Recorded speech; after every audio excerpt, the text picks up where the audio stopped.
That's where we'll meet.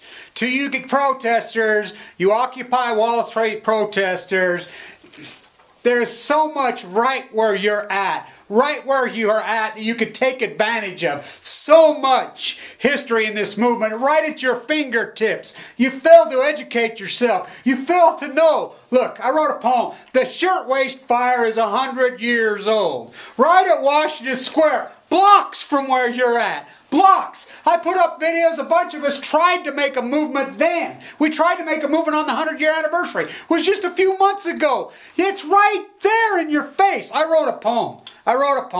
About, it's on my website. You're watching this video. Blanche Schwartz, it's called 19. 19 by Kevin Dwayne Blanch. 19, a short poem about the 1911 Triangle Shirtwaist Fire in Manhattan by Kevin Dwayne Blanch. The 1911 Triangle Shirtwaist Fire has come full circle. It is a tragic irony that after 2 world wars, 2 so-called fighting off the Chinese communists crossing the 7th parallel, not the 19th, and the giant W, Cheney, Bremer, Karl Rove, with a small c as his mother intended, Wolfie, pissing match. Here we are, right where we started.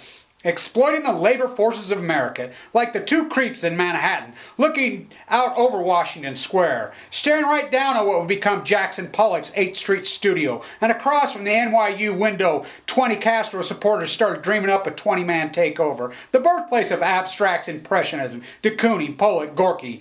The birthplace of the gay pride marches was the horrific nightmare explosion of byproduct of greed, like the mowers of lawns and the stuckers of stucco and the cleaners of toilets and the planters of sod. They work, and then they work some more, and their fruits are injected like nirvanic heroin to the giant limestone mansions down Fifth Avenue, to the giant gated fake stucco, fake rock, fake breast mansions of Eucornian or Willian dogs. They lap it up with their panted, split at the tip tongues. They burn to death and jump to death in a passionate thrust to life.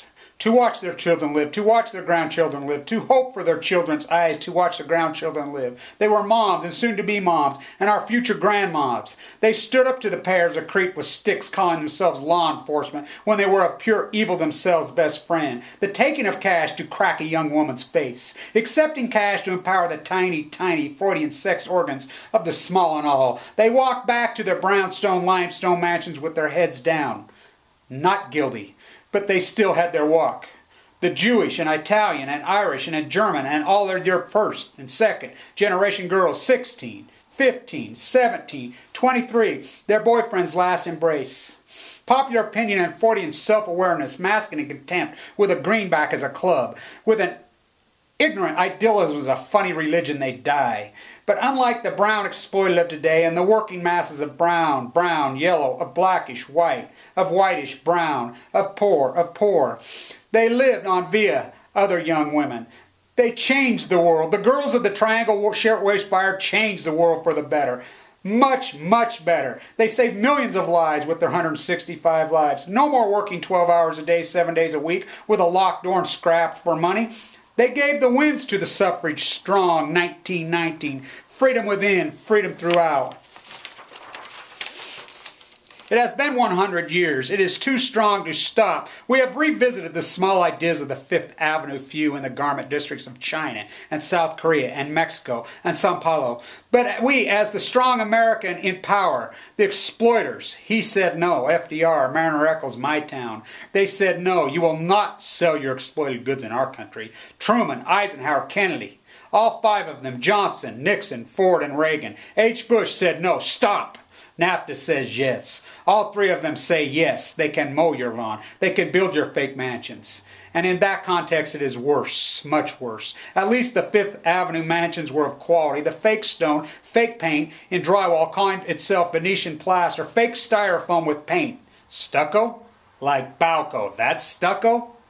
Like fake breasts, like hair extensions from executed Chinese prisoners we exploit. Our lawnmowers of lawn, our cookers of sand called beef, our laborers of labor, our rooftop chimney builders, our sewer trenchers. We exploit here, there, everywhere. We rant, we do nothing. There have been several fires that killed even more than the 1911 Triangle Shirtwaist 165. Many, many more. Little children, more than once. Many more. The difference now is in 1911, as wrong as popular opinion was, it had a conscience. Now it has none. They died in China. They died afraid to go to the emergency room in Utah and Arizona and Chicago. They die in Mexico with a cheap Russian machine gun we must all own here in the Second Amendment fallacy land. We do not care. We have no conscience.